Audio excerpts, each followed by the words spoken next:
I should have known something was wrong the day my boss started quoting my own ideas back to me like they belonged to someone else, and the person smiling beside him was the woman I trusted more than anyone in that office. If you had asked me a year ago who my closest ally at Reynolds and Company was, I would have said Madison Blake without hesitation. We were the kind of co-workers people joked about, the inseparable pair who showed up with matching iced coffees every morning and took our lunch breaks at exactly 12:15 p.m. like clockwork. I'm Emily Carter, a 27-year-old marketing coordinator who had moved to Chicago with 2 suitcases, a $600 monthly student loan payment, and a determination to prove I belonged in corporate America. Madison was a year older, already a senior marketing associate, confident in a way that made conference rooms feel smaller when she walked in. She was the first person who invited me to sit with her during my first week, the first to add me on Instagram, the first to message me on Slack saying, "Ignore the chaos, you'll survive." Back then, I thought I had won the workplace lottery. We bonded over everything. Our shared love of overpriced oat milk lattes, our mutual frustration with 8 a.m. Monday meetings, and our dreams of eventually making 6 figures before we turned 30. Madison would lean across her desk and whisper commentary during team calls, making me press my lips together to keep from laughing. When I stayed late finishing campaign reports, she stayed too, claiming she didn't want me walking to the parking garage alone after dark.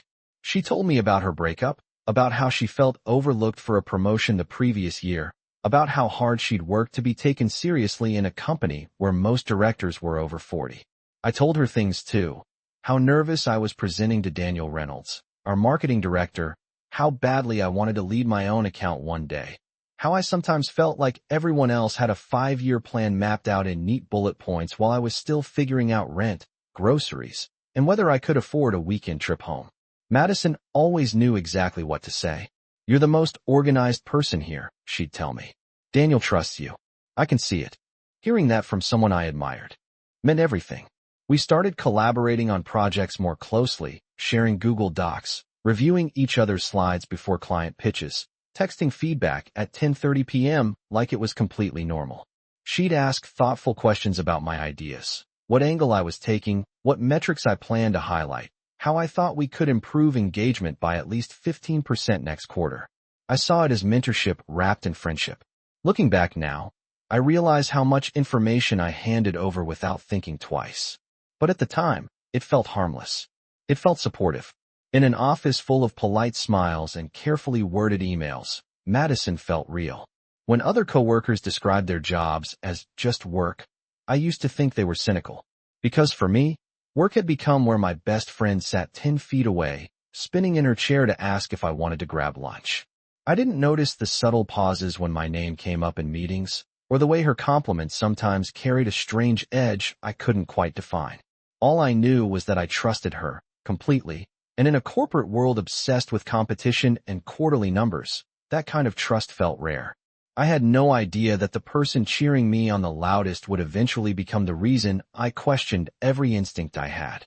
At first, nothing felt different, at least not in a way I could clearly point to, because Madison was still spinning her chair toward my desk every morning, still asking if I wanted my usual cold brew with almond milk, still sending me memes during long budget meetings.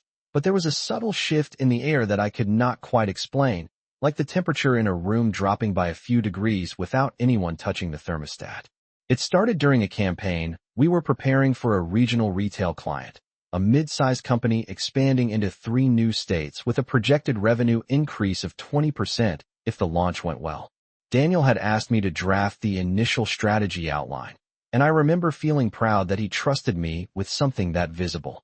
I spent an entire weekend in my apartment, laptop open on the kitchen counter, building a detailed presentation with audience demographics, projected cost per click estimates, and a rollout calendar mapped down to the week. On Monday morning, Madison rolled her chair beside mine and asked if she could take a look. She said she wanted to help polish it before the internal review. I did not hesitate. I shared the document link and walked her through my ideas, explaining why I thought focusing 70% of the budget on digital ads would give us better tracking data. She nodded thoughtfully, asking specific questions about the numbers, about how I calculated the return on investment, about whether I had considered shifting 5% of the budget into influencer partnerships. At the time, It felt like collaboration. Later that week, during the team meeting, Daniel opened with a slide that looked almost identical to mine, except the formatting was slightly different and Madison was the one presenting it. She spoke confidently about targeting suburban women between the ages of 25 and 45, about reallocating part of the budget towards social media creators, about optimizing for measurable engagement metrics. I sat there, hands folded on the conference table, telling myself it was a shared project, that this was how teamwork worked, that I was being overly sensitive. After the meeting, Madison squeezed my arm and said, "I hope you do not mind that I took the lead presenting. I figured it would look good for both of us." I smiled and told her it was fine, because I did not want to seem territorial. But that was the first moment I felt something twist in my stomach. Over the next few weeks, small things kept happening. Daniel began asking Madison for updates on campaigns I was managing. Emails I had drafted would be forwarded to him with additional commentary from her, clarifying points I thought were already clear. She started volunteering to sit in on my one-on-one check-ins with Daniel, framing it as support, saying she wanted to make sure we were aligned as a team. I told myself she was ambitious, that this was normal in a competitive corporate environment where everyone was trying to prove their value before annual review season. Still, I could not ignore how often she asked about my deadlines, about whether I had submitted reports yet, about what feedback Daniel had given me privately. Sometimes she would phrase it casually, like she was just making conversation over lunch, but there was a precision to her questions that made me pause. One afternoon, I walked back from the break room and overheard her laughing softly near Daniel's office, her voice lower than usual, almost confidential. When she saw me, she smiled brightly and waved me over, saying they were just discussing next quarter projections. I laughed along, pretending everything felt normal, but for the first time since I had started at Reynolds & Company, I felt slightly outside of something I could not see, like a door had closed quietly, and I had not realized I was no longer on the inside.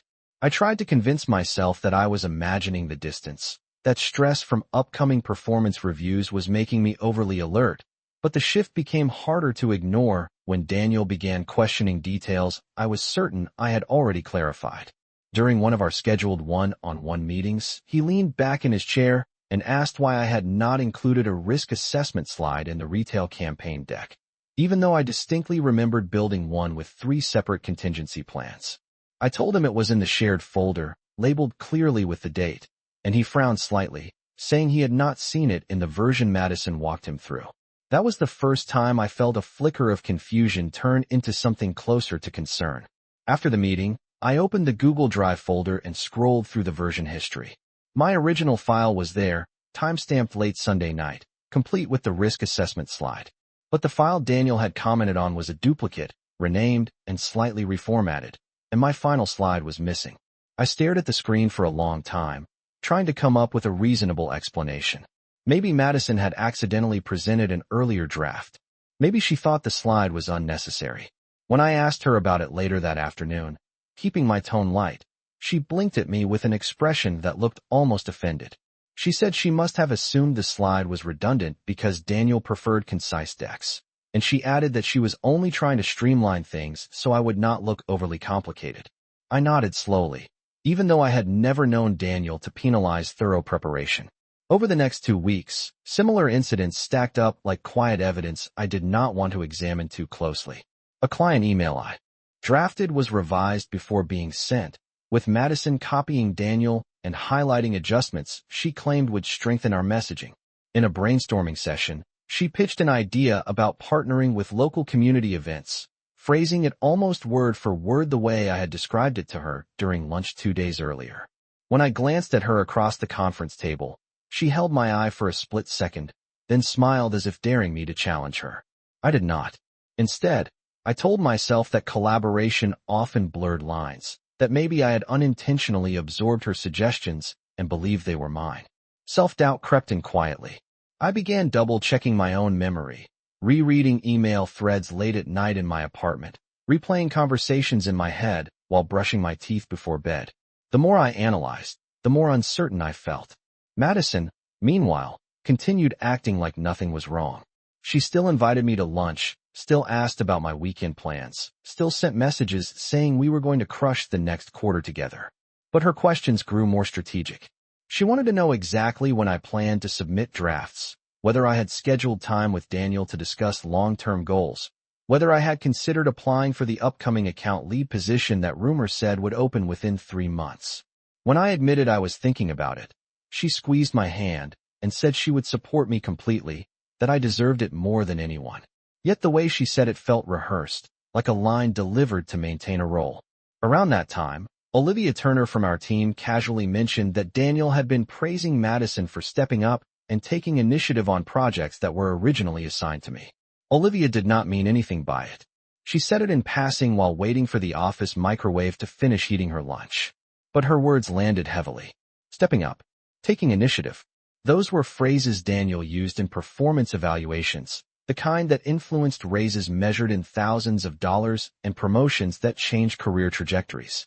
I walked back to my desk that afternoon with a strange tightness in my chest, realizing that whatever was happening was no longer subtle misunderstanding. It was a pattern, and I was starting to see that I might not be the only one shaping the narrative of my own work. By the time performance review season officially began in early October, the atmosphere in the office felt heavier, like everyone was measuring their words and guarding their calendars, and I could sense that whatever narrative had been forming about me was no longer neutral. Daniel scheduled my annual review for a Thursday afternoon at 3 o'clock, a time slot that left me distracted all morning. I had printed out a folder with campaign metrics, including the retail launch that had exceeded projected engagement by 18% and lowered cost per acquisition by nearly $12 compared to the previous quarter. I walked into his office prepared to advocate for myself, to show tangible results, to prove that I had earned consideration for the account lead position rumored to open before the end of the year. Daniel began the meeting with polite professionalism, thanking me for my hard work and acknowledging that I had shown strong organizational skills. But as he continued, the tone shifted in a way that made my stomach tighten. He mentioned concerns about ownership, about the need to demonstrate more independent initiative, about feedback that suggested I sometimes required guidance on strategic decisions.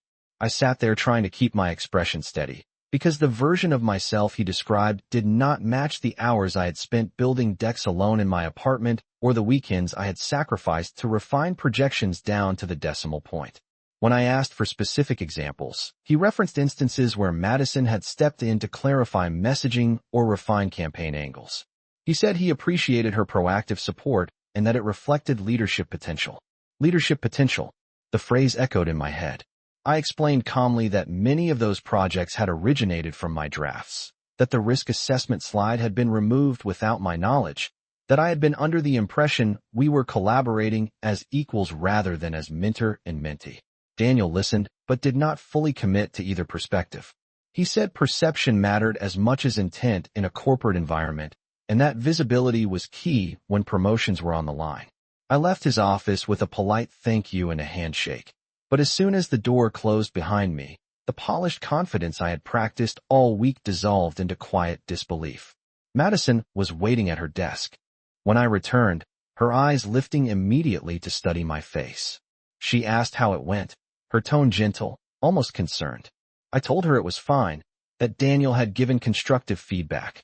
She nodded knowingly and said reviews could be tough, but that growth came from honest evaluation. The way she said it made it sound like she had anticipated the outcome. That evening, as most of the team filtered out by 5:30, I stayed behind pretending to finish reports while actually opening shared documents and comparing timestamps. A pattern emerged that was too consistent to ignore. Edits to my presentations were often made within hours of me discussing strategy with her. Emails summarizing meetings occasionally framed her as the driving force behind initiatives I had conceptualized days earlier.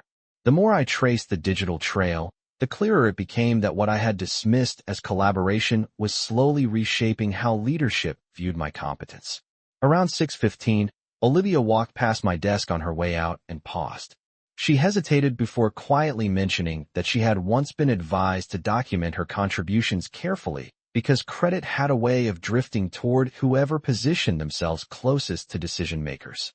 She did not mention Madison by name, but she did not need to. After she left, I sat alone under the fluorescent office lights, the building nearly silent except for the hum of the air conditioning. For the first time, I stopped asking whether I was overreacting and started asking a different question entirely. What would it take to prove what was actually happening before the narrative about me became permanent? The next morning, I arrived at the office earlier than usual, a little before 8 o'clock, determined to approach the situation strategically instead of emotionally. I opened my laptop and began organizing every project I had led over the past 6 months, creating a private document where I listed original concepts, draft dates, revision histories, and email confirmations. If perception was shaping my professional reputation, then documentation would have to reshape it back.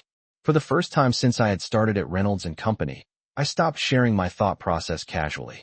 When Madison rolled her chair toward my desk with her usual bright energy and asked what I was working on, I gave a general answer instead of walking her through detailed strategy.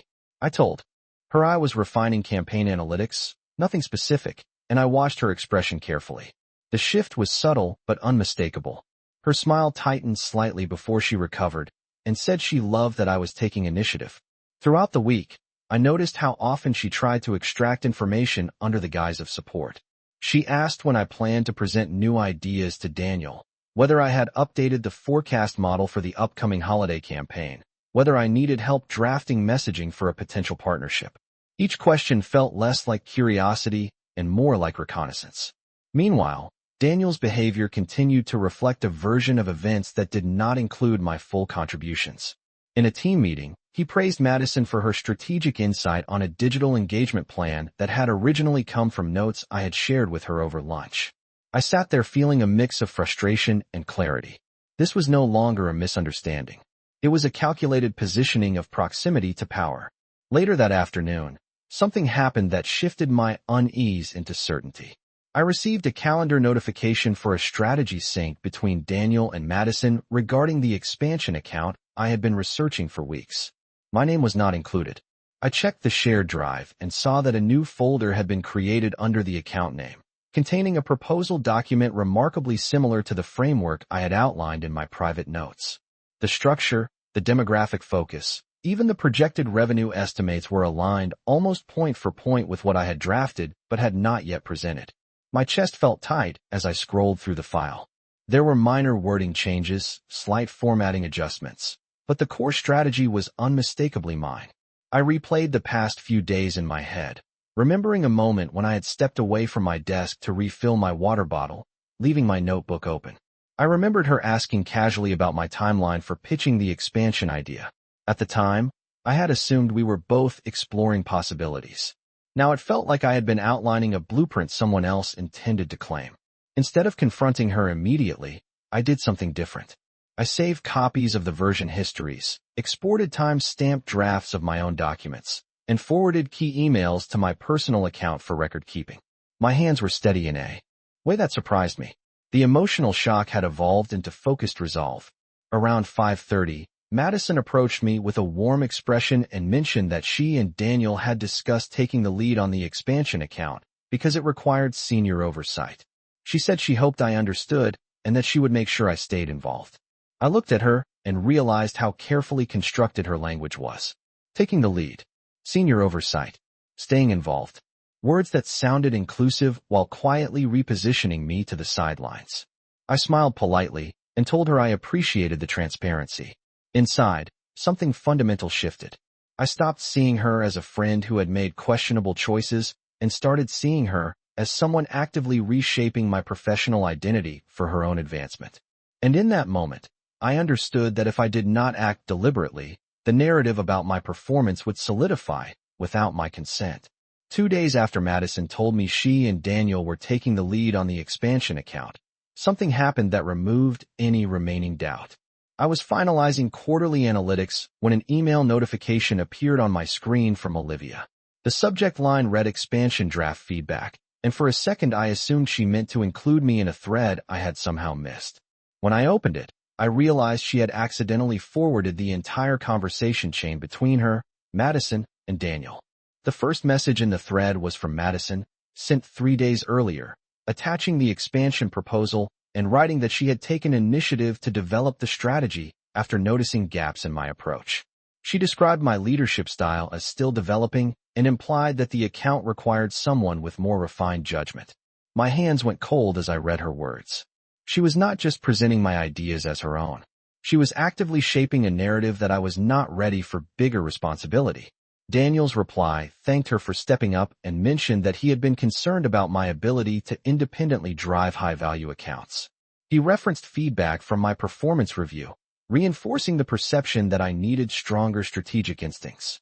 Reading that exchange felt like watching a private conversation about my career unfold without my knowledge. Olivia's brief follow-up in the forwarded message simply said, "I think this might have been meant for you. Sorry about that." There was no commentary, no added opinion, just the accidental transparency of a digital misstep. I stared at the screen for several minutes, absorbing the language Madison had used. She framed everything carefully, complimenting my work ethic while questioning my readiness, praising my organization while suggesting I lacked vision. It was subtle, professional, and devastatingly effective. I scrolled further down and saw an earlier message where she had attached a document titled Initial Concept Notes, which was nearly identical to the private outline I had created a week before. She had even included phrasing that I distinctly remembered typing late at night in my apartment. The timestamps on my original document predated her attachment by several days. For a moment, I felt an impulse to confront her immediately, to march across the office and demand an explanation. But the clarity I had built over the past week held me back. Emotional reactions would only reinforce the image she was painting of me as inexperienced. Instead, I methodically downloaded the entire email thread, saved the metadata, and compared it to my original files. The evidence aligned with precision. My drafts existed first. My projections came earlier. My outlines matched her attachments almost word for word. Around noon, Madison approached my desk, asking if I wanted to grab lunch. I looked at her differently now, noticing how composed she seemed, how confident. I wondered how long she had been crafting this strategy, how many conversations with Daniel had occurred without my awareness. I told her I needed to finish something and would catch up later. She studied my face for a second, perhaps sensing a shift, but she did not push. That afternoon, I scheduled a private meeting with Daniel for the following morning, framing it as a request to clarify my development plan. Before leaving the office, I organized every relevant document into a single folder, labeled clearly with dates and version histories. I was no longer trying to convince myself that this was a misunderstanding. I was preparing to present a timeline that told a very different story than the one Madison had been narrating. The next morning, I walked into Daniel's office with a level of calm that surprised even me, my laptop tucked under my arm, and a printed folder of documents organized by date. I began the meeting by telling him I appreciated his feedback during my review and that I wanted clarity on how to strengthen my strategic visibility. He nodded, clearly expecting a conversation about growth goals. Instead, I opened my laptop and pulled up a timeline. I showed him the original expansion concept draft I had created, complete with metadata showing the exact date and time it was written. Then I opened the document Madison had attached in her email thread, highlighting the similarities in structure, language, and projected figures. I did not accuse her directly. I simply walked him through the sequence of events. I explained when I had first discussed the idea informally, when I had drafted it privately, and when the duplicate proposal had been submitted without my name attached. Daniel leaned forward, his expression shifting from neutral professionalism to focused scrutiny. He asked a few clarifying questions about collaboration and whether Madison had been involved in earlier brainstorming. I answered carefully, acknowledging that we often discussed ideas, but emphasizing that the documented drafts originated from my work. Then I opened the forwarded email thread that Olivia had accidentally sent me. I allowed him to read Madison's wording for himself, including the lines suggesting that my leadership skills were still developing and that she had taken initiative due to gaps in my approach. I watched his face as he processed the language. There was a pause that felt longer than it probably was. He admitted he had not seen my original drafts and had assumed the proposal was primarily Madison's initiative. He also acknowledged that perception had influenced his evaluation of my readiness. I told him calmly that I understood how perception worked, but that it should be built on complete information. By the end of the meeting, he said he needed to review the documentation more thoroughly and speak with human resources to ensure transparency in project attribution. When I left his office, my hands were steady, but my heart was racing. An hour later, Madison sent me a message asking if we could talk privately in one of the smaller conference rooms. Her tone was polite but direct. Inside the room, she closed the door softly and crossed her arms, asking whether I had spoken to Daniel. I did not lie. I told her I had shared documentation to clarify the origin of certain projects. Her expression shifted, the warmth replaced by controlled irritation. She said I was overreacting and that in corporate environments ideas evolved through shared discussion. She insisted she had only positioned herself as a leader because she believed the company needed strong representation. When I mentioned the specific phrases she had used in the email thread, she claimed I was misinterpreting professional feedback as personal attack. She said I seemed insecure lately and that escalating the situation could damage both of our reputations. The gaslighting was subtle but unmistakable. She framed my defense as instability, my documentation as distrust, my clarity as hostility. For a brief moment, I felt the old doubt creeping back in, the temptation to apologize just to restore peace. But then I remembered the timestamps, the forwarded thread, the pattern of narrative shaping. I told her calmly that protecting my professional contributions was not hostility. It was responsibility. She held my gaze for several seconds, then nodded once and said she hoped I knew what I was doing. As she left the room, I realized something important. The friendship I thought we had was never separate from ambition. It had always been intertwined with it.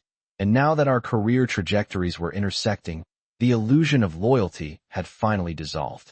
By the end of that week, Human Resources reached out to schedule a formal meeting regarding project attribution and communication transparency. The email came from Karen Mitchell, the Human Resources Manager, and it was written in neutral corporate language that masked the seriousness underneath. The meeting was set for Tuesday at 10 in the morning in the larger conference room, with Daniel, Madison, and me listed as attendees. When I walked in that day, the atmosphere felt controlled and quiet, like everyone was choosing their words before speaking. Karen began by explaining that the purpose of the meeting was to clarify ownership of strategic proposals and to ensure accurate performance evaluations. She invited me to present my documentation first. I connected my laptop to the screen and methodically walked through the timeline again, this time more slowly. I showed the metadata of my original expansion draft, the progression of edits, and the exact timestamps that preceded the duplicate proposal. I displayed the email thread that had been forwarded to me, including the language that framed me as lacking readiness. I kept my voice steady and factual, avoiding emotional commentary. When I finished, Karen turned to Madison and asked for her perspective.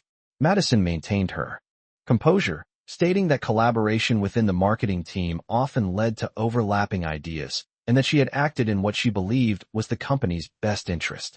She emphasized that she never intended to diminish my contributions and that her feedback to Daniel was meant to highlight areas for growth, not to undermine me. Daniel then acknowledged that he had relied heavily on Madison's summaries when forming his evaluation and admitted that he had not independently verified the origin of certain materials. Hearing him say that out loud shifted something in the room. It was no longer a private misunderstanding. It was a documented lapse in oversight. Karen asked direct questions about communication boundaries, about why original authorship had not been clearly stated, and about how feedback regarding my readiness had been framed without a transparent conversation including me. Madison's answers grew more cautious. She reiterated that she believed she was demonstrating leadership by consolidating ideas and presenting them decisively. Karen gently pointed out that leadership also required accurate attribution and open dialogue. After nearly an hour of discussion, Karen concluded that there had been a breakdown in collaborative transparency and that corrective steps would be implemented. These included formal documentation of project leads, clearer email attribution standards, and a revision of my performance evaluation to reflect the newly reviewed evidence. Daniel stated that he would personally reassess my candidacy for the upcoming account lead position based on complete information. The meeting ended without raised voices, without dramatic accusations, but with an undeniable shift in power. As we gathered our things, Madison avoided direct eye contact. Back at our desks, the office felt different. Conversations were more measured. Slack messages were more detailed. Within 2 weeks, Daniel announced that the expansion account would be co-led temporarily while final decisions were made, but he publicly acknowledged my role in developing the original strategy. Hearing my name attached to the project in front of the team felt validating in a way that was difficult to describe. Shortly after, Madison began taking more personal days, and whispers circulated that she was exploring opportunities elsewhere. No one said anything explicitly, but the dynamic had changed. Trust in her strategic summaries had quietly eroded. For me, the most surprising realization was not the professional correction, but the emotional clarity. The illusion of effortless friendship had been replaced by a clearer understanding of ambition, perception, and accountability. The office still looked the same, the fluorescent lights still humming above rows of desks, but I no longer saw it through the lens of naive loyalty. I saw it as an environment where narratives shaped careers, and where silence could cost more than confrontation. Over the next month, the atmosphere at Reynolds and Company settled into a new normal, but it was not the same normal I had once known. Madison kept her interactions with me strictly professional, limiting conversations to project updates and short acknowledgments in meetings. The easy laughter over lunch disappeared, replaced by carefully structured emails and documented Slack threads. I no longer felt the need to decode hidden meanings because everything was now in writing. Daniel followed through on his promise to reassess my performance review, and during our follow-up meeting he acknowledged that my strategic contributions had been undervalued due to incomplete information. He adjusted the evaluation to reflect measurable outcomes, including the 18% engagement increase from the retail launch and the revenue projections tied to the expansion proposal. A week later, he announced that I would officially step into the account lead role for the expansion project on a probationary basis for 90 days, with performance metrics clearly defined. Hearing that announcement in front of the team felt less like victory and more like restoration. It was not about outperforming Madison. It was about reclaiming authorship of my own work. Shortly after the promotion was made official, Madison submitted her resignation. The explanation circulated through the office was that she had accepted a senior position at another firm with a higher salary and greater leadership scope.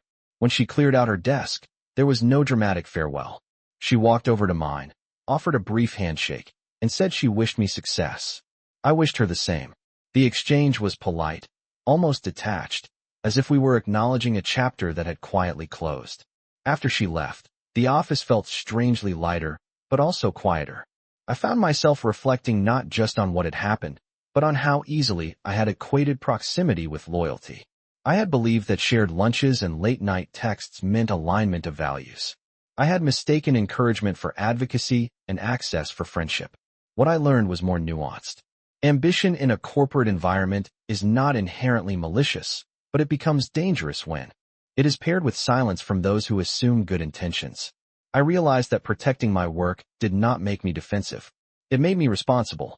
Trust, I discovered, should be extended thoughtfully, especially in spaces where performance reviews determine income. Promotions influence long-term stability, and perception can alter career trajectories by thousands of dollars and years of opportunity. I still believe in collaboration. I still value supportive colleagues. But I no longer confuse shared coffee breaks with shared accountability. When new hires join the team now, I make an effort to mentor them openly, while also modeling clear communication about project ownership. I document ideas, I confirm authorship in group emails, and I encourage transparency during presentations. The experience did not make me cynical. It made me intentional. Looking back, I do not see myself as someone who was naive. I see someone who learned that in professional spaces, clarity is kinder than assumption and documentation is stronger than memory. The woman who once believed she had found a lifelong ally at work grew into someone who understands that respect is built not only on friendliness, but on fairness. And in the end, losing the illusion of a perfect office friendship gave me something far more valuable: confidence rooted in evidence rather than approval.